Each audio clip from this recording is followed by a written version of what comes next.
What's going on, everybody? It's your boy Two Time bringing you another video. Today we are going to discuss the 2024 NFL season and the Atlanta Falcons. Yes, my die-hard favorite team, the Dirty Birds.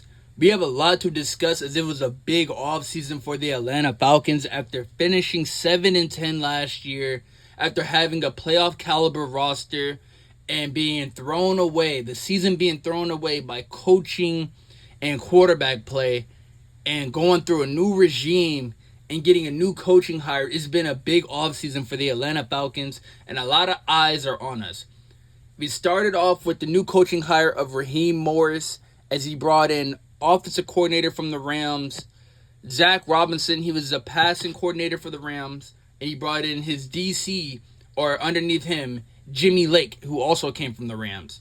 So if you had to guess, we're kind of going to be running a Rams system in Atlanta now. We're going to be seeing more formations like the Rams. Expect the zone scheme on defense. Expect players to have roles like how Puka Nacua and Cooper Kupp. Expect Kyle Pitts and Drake London to fill that role. Expect Kirk Cousins to kind of be like the Matt Stafford of the offense. And Bijan Robinson being the Kyron Williams, but more explosive in that offense. We still have a top 5 offensive line. I expect Drake London to step up and have a big year. I expect Kyle Pitts to have a great year. I expect Bijan to be even better than he was last year. The defense, it kind of scares me a little bit, but not so much because we were a top 10 defense last year with all-star, all-caliber safety Jesse Bates leading the team, leading the helm. That's my guy. I called him last free agency. If you don't believe me, go on Twitter. I was screaming, we got to go get Jesse Bates. We got him. Everything I've asked for and more. The best safety in the league. We have A.J. Terrell, top 10, top 15 corner in the league. We still have a defensive front with Grady Jarrett and David O. We still have Nate Landman, who was an absolute dog last year, coming in, filling in for injured Troy Anderson. And we had Caden Ellis leading the defensive team with our middle linebacker. So last year, I felt like the Falcons were a playoff team. We could have easily went to the playoffs. But like I said earlier in the video, it got derailed by quarterback play and coaching. So after Arthur Smith got fired and we hired Coach Raheem Morris, we figured, what's going to be our game plan? Because we know we can't go in with Desmond Ridder again, and we can't have a Marcus Mariota situation. What do? We go out and acquire 4 years, $180 million, Kirk Cousins from the Minnesota Vikings. And a lot of people didn't like this because it's like, you're paying for a 35-year-old quarterback coming off an Achilles tear. How is that going to gel? How is that going to work well? Is he even going to come back the same as he did? What I feel like is, I say he doesn't need his Achilles as much as people think he is because he's not a running quarterback anyway. And I feel like Kirk Cousins is exactly what we need to get over the hump. It's been frustrating being a Falcons fan the last 2 years, or even just last year. Looking at the schedule, losing to Josh Dobbs, losing to 1-8 or 1-9 Carolina Panthers at the time, losing to the 1-9 Cardinals, losing to the Washington Commanders. That took a big toll on a lot of Falcons fans, and we feel like we need a quarterback. And does it seem desperate to pay a quarterback that's 35 years old coming off an Achilles $180 million? Yeah. But when your season has been derailed back-to-back seasons with a playoff caliber roster that is young, I remind you, the Falcons are a very young team. Bijan, second year in the league. Drake London, third year in the league. Kyle Pitts, fourth year in the league. You have Tyler Algier, it's his third year in the league. And then if you look on the defensive end, A.J. Terrell is going into, I think, his 5th season. Jesse Bates is still, I think, under 20, is like 26. You still have Nate Landman, who was in his second year last year. You have Troy Anderson in his second year, going into his third year. You have Arnold Ebiketie, who's going into his third year. So you have a lot of young talent, and then you have Chris Lindstrom at guard, the best guard in football, who you just signed a new contract to. You have Drew Dalman. You have Matthew Bergeron, who we just drafted last year, who could be an all-pro guard at some point in his career. You have Hall of Famer, veteran Jake Matthews, and then we just signed Caleb McGarry to a right tackle. We just re-signed him even longer. So the team has pieces. You have vets like Grady Jarrett and David O leading the way. You still have Lorenzo Carter. We could be better at edge, but if Coach Raheem Morris feels like that's what he needs and he doesn't need so much, then I say let him coach. But let's not derail from what we were saying. So we got Kirk Cousins. And we figured if we're going to be running a new style of offense, we're going to need more receivers. So what do? We go out and recruit and we go get Darnell Mooney. And then we also get the shock trade that nobody expected. We traded Desmond Ridder straight up for Rondale Moore as a player swap. So we've added receiving weapons in Darnell Mooney. We've added receiving weapons in Rondale Moore. And then we also signed Charlie Warner from San Fran to be our tight end number 2, basically, behind Kyle Pitts. So we added more weapons. If you look at the offense compared to last year, let's look. You have Drake London. You had last year, you had Mac Hollins as wide receiver 2. Now you get Darnell Mooney as wide receiver 2. Darnell Mooney's a way bigger upgrade than Mac Hollins. No disrespect to Mac. He was a great blocker, great in the run game. But I feel like Darnell Mooney is a way better wide receiver 2 than Mac Hollins. And then if you look also as well, I like Scotty Miller, but you add Rondale Moore to replace Scotty Miller's role. You re-sign Cordell Hodge. And then later I'm going to get into the draft pick as well that could also step up into this offense. So if you look, the receiving options are way better than they were last year. And I already thought last year's team was a playoff caliber team. So we go sign Kirk Cousins and we go to OTAs. And you're thinking in the draft, hey, the only thing this team is really missing is an edge rusher. If they get an edge rusher, what is stopping the Atlanta Falcons from making a deep playoff run? We get to the draft. The draft shock of the night. Possibly of the whole draft. With the 8th pick. A lot of people are expecting Latu. Some people are expecting Dallas Turner. Some people are expecting Byron Murphy. We throw a curveball and draft Michael Penix with the 8th pick. And I'm not going to lie. I was very frustrated the day of the draft when we drafted Michael Penix. Not because I don't think Penix is good. Not because I don't think Michael Penix is a great player. I was more upset at the fact that we just signed a quarterback and you went and drafted another one. And here's how I feel about the whole Penix situation at first. But it took me a few days to finally calm down and think about the situation. Here's how I was thinking. And a lot of people were probably thinking like this too. Michael Penix isn't a player that you sit for 2 years. He's a player that's ready to play now. He's not like a J.J. McCarthy who's 21. Michael Penix is 24 years old. He was second in FBS in throwing yards. So it's not like he's not good or nothing. I'm not saying that. So I don't want people to say or twist my words on what I'm saying. He's a great quarterback. But I feel like at the day of the draft, if we were going to draft Michael Penix, if that was your plan, don't sign Kirk Cousins. Use that free agency money to go somewhere else. Or if you want to go the quarterback route, draft J.J. McCarthy or something. But then it took me a minute, and then I realized, I was like, okay, so let me think about the situation as a whole. Coach Raheem, and I think Terry and Zach said they really, really loved Penix. They said they went to his pro day. He was throwing in wind like he was indoors, they said. The Falcons have a dome, and if you know, Washington is very windy, very, very cold, very rainy. He was throwing the ball in wind, and miles per hour wind, like he was throwing it inside a dome. So the staff fell in love with Michael Penix, and they drafted him. And the day of the draft, like I said, I was pretty upset. I didn't see the reason why, but then when I started thinking about it, I was like, okay, we have a guy who was runner-up in the Heisman, led the league in FBS yards, and now we have our future. At first, I wasn't thinking about the future. I was thinking about the now. So I'm thinking, who's going to make us win for us now? And you also lose sight and lose clarity of there's still 6 more rounds of the draft. The draft's not only 1 round. It's not like the NBA where you get 1 round or where you get 2 rounds and the draft is up. You get 6 other rounds. So I'm thinking small, we're not trying to win now. We're thinking about the future way too ahead of time, but let's relax. So then I'm saying to myself later that night, okay, we got this quarterback. who's going to play behind Kirk, going to learn behind Kirk, learn the offense, probably become a master in the scheme, probably going to play when he's around 26, 27 years old, which is a little old to be a first-year starter, but if he has the offense down, I really don't care about the age. As long as you help us win football games, I really don't care. He could be our quarterback for the next 10 years if this works out, and I hope he does work out because I really hope that the Michael Penix, Mike Vick 2.0 experience really works out in ATL. Truth be told, I want Kirk Cousins to play at least 3 years on his deal before he leaves. If he doesn't, that means he's not doing his job, which means we wasted money. I don't want that. So, my hope is that Kirk Cousins plays 3 years on his deal. 4th year, we cut him.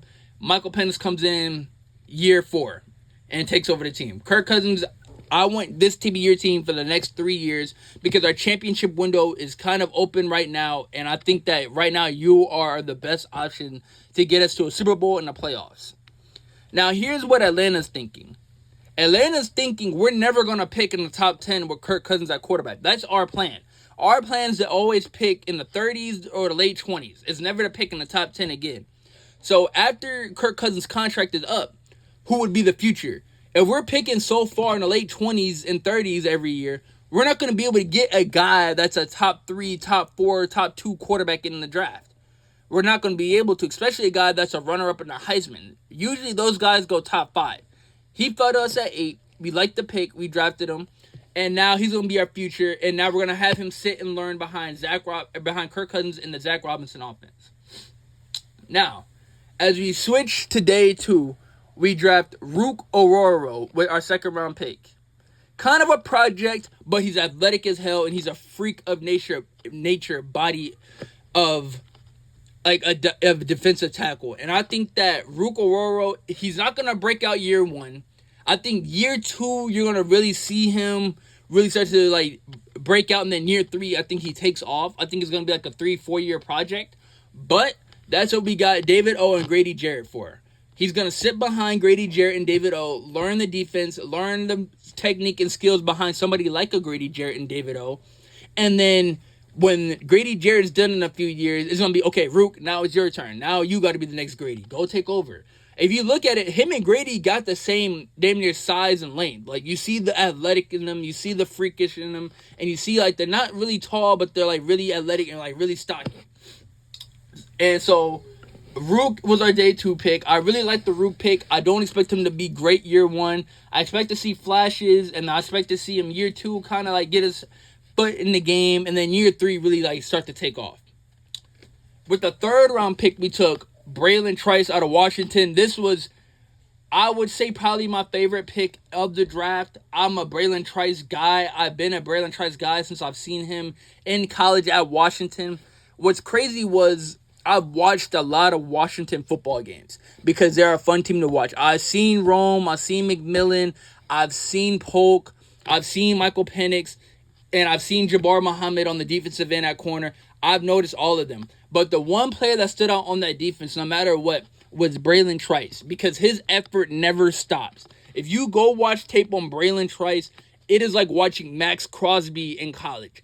The energy never stops. Always going 100 miles per hour. The pass rush, you can just see the bully and the dominance in him.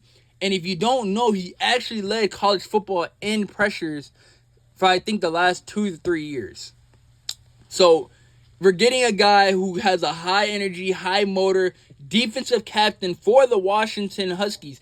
Not to mention, Michael Penix was a captain as well. So, we have 2 of the captains of the team that just went to the national championship on our team. Braylon Trice was the defensive captain. That is the absolute dog. I love Braylon Trice. I love the pick. And as of right now, they say in camp he's with the 4th team, 3rd, 4th team. Hopefully when camp starts, he can rotate towards that 1st team and get 1st team reps. Right now, it's looking like Lorenzo Carter and AK may get the start. I'm hoping Braylon Trice can take the start from Carter, so it can be Braylon Trice and Arnold Ebiketie as the starting edge rushers. But we got to wait till the pads come on, see how it is. For Braylon Trice, I don't expect a double-digit sack season.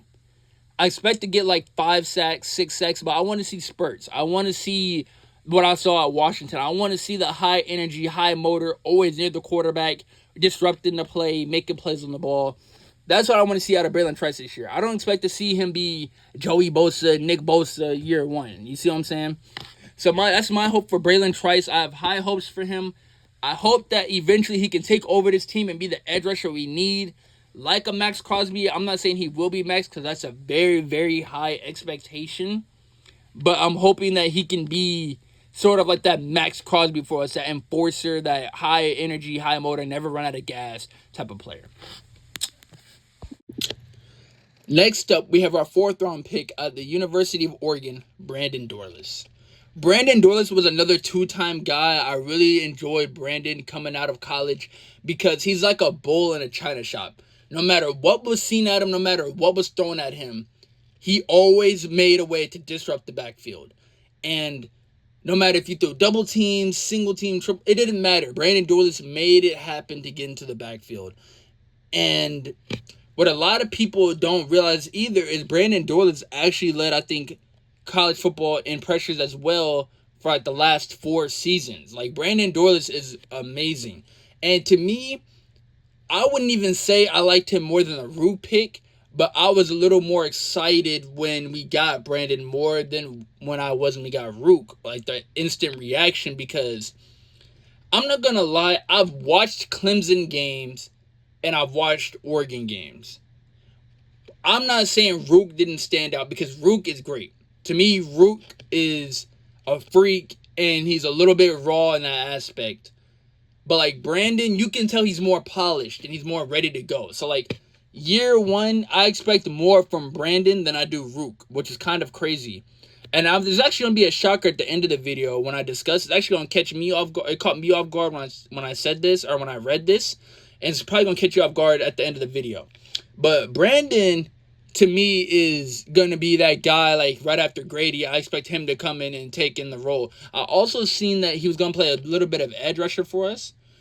Because it's going to be interesting to see how that works within this defense. I'm going to be very excited. I really enjoyed Brandon's film. And I feel like Brandon, to me, could be a star in this league. It's probably going to take him a few years because obviously as a rookie, it's high expectations. You can't expect a lot out of a rookie, and especially probably the first 2 years. But he looks a little more polished. You can just tell, even on, not just from me, but like on Falcons Twitter, when we got Brandon Dorlus, the app like damn near exploded. But I'll tell you, I've seen so many Twitter handlers and like Falcons followers like, oh my gosh, we really got Brandon Dorlus. Like, that was a steal. Like, to us, Brandon Dorlus going in the 4th round was a steal to us. To us, Braylon Trice going in the 3rd round was a steal to us. So, we got Brandon Dorlus with the 4th round pick. As we get into the 5th round, we go defense again. The last 3 picks have been defense. We're thinking, okay, we addressed the defense up front because we needed a D-line. So, we got Rook, we got Braylon, and we just got Brandon Dorlus. Are we thinking corner here? Are we thinking possibly another receiver? Which way are we going? The Falcons throw another curveball and draft JD from Notre Dame. Notre Dame's leading tackler, a.k.a. Captain America. I love the pick because, to me, our linebacker core is so underrated. Our linebacker core right now is a bunch of dogs. If you ever seen a video on YouTube, just look up when they say like his teammate's name, he be like, dog. Him, dog. Him, dog. That's exactly what I think of this Falcons linebacker core. Troy Anderson, dog. Caden Ellis, dog. Nate Landman, dog. JD, dog. All of them are some dogs, bro. They're going to give you 150 miles per hour, 150 maximum effort. They're going to play until the whistle blows. Troy Anderson, let's just go into the linebackers. Troy Anderson was a starting linebacker last year, right? Him and Caden were the 2 starters. Everybody expected that, especially because Troy started to take over the team as a starter his rookie year. This is Troy Anderson's 3rd year. So, when Troy plays 100 miles an hour downhill football. Like, the only problem with Troy Anderson was he didn't wrap up well. But that's because it's not because he's not, I wouldn't say trying or nothing. He just plays so freaking fast that he'll just, like, I wouldn't say forgets to wrap up, but it's like, if a running back, let's say it's a halfback dive, and the running back's coming up the hole, Troy Anderson will beat the running back to the hole, but he will just move so fast he just sometimes won't wrap up. If Troy Anderson got that aspect of being a linebacker down, there is no question in my mind that Troy could be a top linebacker in the league. He plays that fast. I'm talking about as a run-stuffing linebacker, Troy Anderson run fits damn near as good as anybody I've seen. But the problem with him playing so fast is that he gets injured just as fast too. He played week 1, got a concussion. He missed week 2, came back week 3 versus Detroit, was playing great against Detroit, tore his pec, out for the remainder of the year. So when Troy went down last year, I was thinking, oh my gosh, we have no depth. We're in trouble. We're about to miss Troy. We're damn near, I don't want to say the F word, but we're damn near screwed. So then Nate Landman comes in last year, bro. And I kid you not, it was like he didn't miss a beat. I don't want to say he's better than Troy, because here's the thing about Troy Anderson that a lot of people don't know. Troy Anderson didn't start playing linebacker until college, and it was late in college. He started out as a quarterback, then he was a running back, then a receiver. He didn't switch to linebacker until damn near late into his college season. Nate Landman has been a linebacker all through college, all through high school, played at Colorado. He has a natural instincts of playing backer. So, like, if run fits, passing schemes, all that, he just gets it. So when Nate Landman comes in last year, I'm thinking we're screwed. Troy Anderson as an athletic freak, runs a 4.3 40, plays 100 miles per hour. We're going to miss him. I'm not saying we didn't miss Troy, but Nate was a dog, bro. You could argue he played better than Caden Ellis at times. And Nate Landman, to me, was just so great. He became one of my favorite players on that defense, which is crazy. Not even on the defense, on the whole roster. I love Nate Landman, bro. And I was saying to myself, bro, when you watch Mike Up, if you have time, go look up mic'd up Nate Landman and go look at how crazy dog this man is. Flying. Go look at tape of Nate Landman, bro. I'm talking lay the wood, cover, do everything you ever asked for out of a linebacker. So towards the end of the year, I'm thinking to myself, when Troy gets back, this linebacker unit is going to be scary, because you have 3 dogs at linebacker that love to hit, love to play football, and will love to just do their jobs. Now, I can't say that about Deion Jones. Deion Jones was lazy. He didn't like tackling. That is a complete opposite with these 3. These 3 love to play football. So I'm thinking to myself, when Troy Anderson comes back, we're going to have 3 dogs at linebacker. Who's going to get the starting spot? To me, all through offseason, I was saying Nate Landman deserved it because he played from week 4 all the way to the end of the year and was absolutely amazing. He was, even if you don't believe me, I think second in Pro Bowl votes for linebackers for like 4 weeks straight, right behind Fred Warner. You think I'm lying? Go look it up. He was playing at that high of a level. So I was thinking to myself, Nate Landman deserves a start. Troy Anderson needs to come off the bench. But if Troy can outbeat him in camp, then Troy deserves a spot. I think Caden's not going to lose his spot because Caden's like the leader of that defense and he's like the play caller. So I doubt Caden's in any jeopardy of losing that spot. And I don't want Caden to lose that spot because to me, Caden's also very underrated as a backer. When he came from New Orleans, a lot of people said turn him into an edge rusher. Don't make him be an off-ball backer. He'll be better as an edge rusher, and y'all are using him wrong. That is a complete opposite. Caden is an absolute stud. The man run fits. He can cover. He's a leader. He tells his guys. He trusts his guys. He tells his guys what to do, how to do it. So I don't think Caden's ever gonna lose his job. Caden's an absolute dog.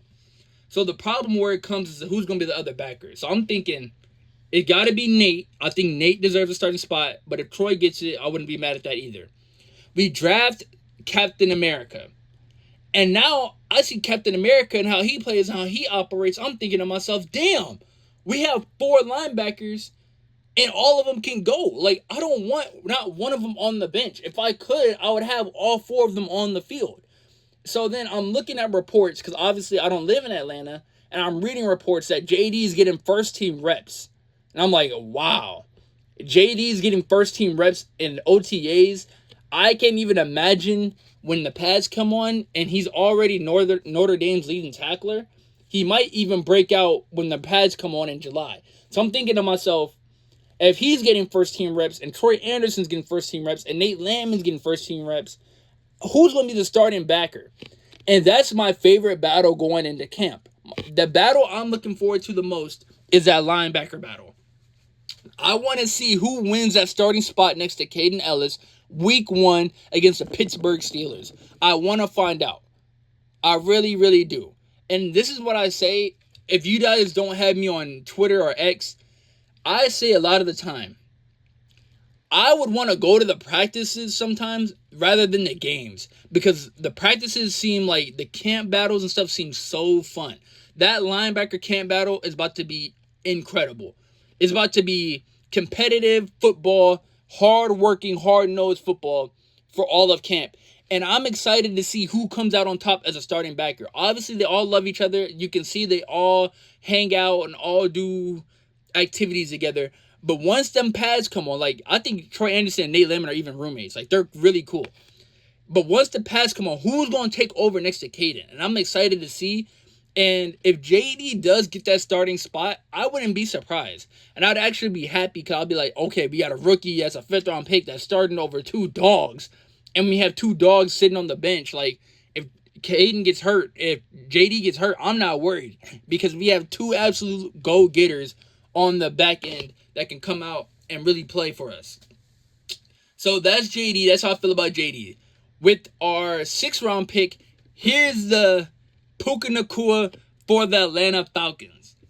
Casey Washington, out of Illinois, jump ball receiver, but can be our deep threat. And I'm looking in camp. I'm looking and reading through camp because obviously, like I said, I don't live in Atlanta. So all I can do is read reports and look at different stuff of what people are talking about and what people are saying. If you look, Casey Washington is making 7-on-7 plays. And I'm thinking to myself, wow, that's a good play. Wow. Every time Michael Penix, like even in rookie minicamp, every time Michael Penix throws the ball, it always goes to Casey. Like, Casey's really the one breaking out. So then I'm reading reports, and as I'm reading, it says Casey Washington jumps from 4th team to the 3rd team. He's getting 3rd team reps. Casey Washington jumps from 3rd team reps, 2nd team reps. So at the end of OTAs, Casey Washington is running with the 1st team. I said, oh my goodness. If we have a superstar on our hands right now, as a rookie 6th-round pick, I am going to lose it. That will be phenomenal, bro. And a lot of people would like to say this and throw these jokes around. Who's going to be the Puka Nacua of this class? Who's going to be the next Puka? Who really going to, like, jump out and be that 5th round, 6th round star that Puka is, like Tank Dell was in the 3rd round? Who really going to be that? We actually have the passing coordinator from the Puka Nacua draft class in Zach Robinson. And Coach Raheem Morris was just there as well. So they think Casey could be our Puka. Puka's getting 1st team reps. We got to see how it is in camp. We got to see how it is when the pads come on. Because, of course, T-shirt and helmet is a little bit different than the pads. But if you're jumping from 4th team reps to 1st team reps by the end of OTAs, you're doing something right. And you must be an absolute dog. Because if you're just jumping that many of a gap by the time camp is coming in, and then in camp, if I see at the start of camp, Darnell Mooney, week 1, Kyle Pitts, Drake London, Darnell Mooney, and then Casey Washington's on the outside receiver, I'm going to be jumping up and down like, oh my gosh. Somebody throw Casey a jump ball right the hell now. I don't care if it's first play of the game. Give him the damn ball. I got to see how special this kid is. That's how excited I am about Casey. Hopefully, Casey can keep up the momentum and keep up what he has going on and continue to take 1st team reps. That'd be very exciting. And I'm excited for Casey, and I'm happy for him. Next, we have Jace out of Alabama, running back. I don't expect him to start, obviously, because we have damn near a top 5 running back. I don't even expect him to take Tyler Allgeier's spot, because to me, Tyler Allgeier is top of the tier 1 RB2. Like, if you look at the RB2s, you have David Montgomery, and I think Tyler Allgeier is, like, right underneath them. I think, like, it's like that, so I don't think he's going to take Tyler's spot. I expect Jace to kind of be like our kick returner in the new special team rules. We did sign Ray McLeod as well from San Fran, who also might be our special teams, like, kick returner and punt returner. But I expect Jace to kind of play that role. And I don't expect much from Jace. I don't expect him to play that much. I think he's just like a 7th round pick. Like, okay, cool. But I'll be happy if he gets in the game, if it's like a blowout or something. I don't expect really too much out of him. And then here is Zion Logue from Georgia, man. When I tell you, bro, here's what I'm expecting, bro. I'm being realistic. When you think of a 7th round pick, you think of, okay, practice squad player, depth, not really starter, not really going to play that much. I don't expect him to get on the field that often. Maybe like if Grady gets tired for like a play, he gets in, whatever. I'm not expecting too much because it's a 7th round pick. We go through camp. No, not camp. We go through OTAs. I'm reading reports. Zion Logue is playing ahead of Brandon Dorless and Braylon Trice and is on the second team right now. He's behind Grady Jarrett and David O. That's how good he's playing right now in OTAs. When I read that, I said, oh my goodness. There is no way. I'm not saying this in terms of Zion Logue is bad, but I'm saying like, wow, like this dude must really be balling in camp. I see reports of Brandon Dorless 4th team, 3rd team, Braylon Trice 3rd team, 4th team. And then I see Rook O'Roro and Zion Logue getting 2nd team reps. Rook is 2nd round pick. I wouldn't say I'm surprised by it, but I like it because he's staying with the 2nd team. But Zion Logue being a 7th round draft pick and playing with the 2nd team, getting 2nd team snaps behind Grady Jarrett and David O, even though Grady didn't play in camp. That is huge. That is huge. That means that we could have 3 damn near like go-getters, like dog D tackles, or Brandon Dorless, Rook, and Zion. Like that would be crazy if Zion Logue broke out and was like really like a 7th draft pick hidden gem. That would be insane.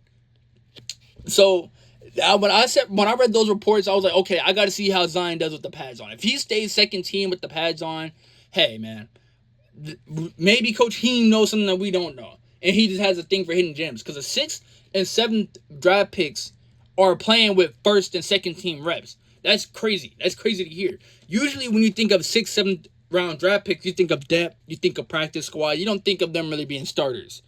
But hey, not an ATL. Shit, even the 5th round draft pick JD is getting 1st team reps. It don't matter. This is what I mean about football. It don't matter where you drafted. If you just a dog, bro, you gonna get playing time. So just be a dog. Go out there and play football. Do the game that you love. And go out there and win games. My expectation for the Falcons this year is to be a deep playoff run team. I don't expect the 1st round and dip. I don't expect us to miss the playoffs. No, I'm expecting 2nd round NFC Championship. And then next year, Super Bowl. That's my goal. I don't expect anything less. Anything less is a failure of a football season. Yeah, I said it. I'm expecting 2nd round or NFC Championship year 1 with Kirk Cousins at the helm. We paid Kirk for damn near 3 years. In those 3 years, we don't have time for us to be missing the playoffs, only going to the 1st round and getting put out 1st round. No, I want to see 2nd, 3rd round potential and in games.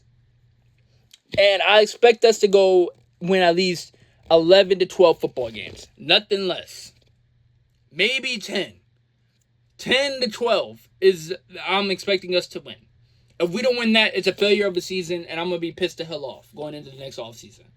I'm not going to do a win-loss thing because it's the NFL. Any given Sunday, anything can happen, and I don't want to jinx us because the last few times I've done that, I jinxed us really, really bad. And I don't want to do that, but I expect a 10 to 12 win season. And I expect a deep playoff run. But that's it for today. I'm breaking down the 2024 Atlanta Falcons offseason. I will be back right before week 1 to give you guys some more updates on training camp battles, like the linebacker camp battle, how Zion Logue is doing, how Brandon Dorless, Braylon Trice, Michael Penix is doing. Michael Penix, I heard also, even though I didn't give him his flowers yet, or I haven't, it seems like, Michael Penix in camp has also been very great. They say his arm is a cannon. They said that sometimes he struggles with some accuracy issues, but not so much. But you could tell that he has a rocket in his arm. And you can tell that he's a leader. And you can tell about the athletic ability of Penix. They said it's all there. And that he's willing to learn and he wants to learn and learn behind Kirk Cousins. I'm going to do more teams throughout. If you guys enjoyed this video, thank you guys for watching. 2 times out of here.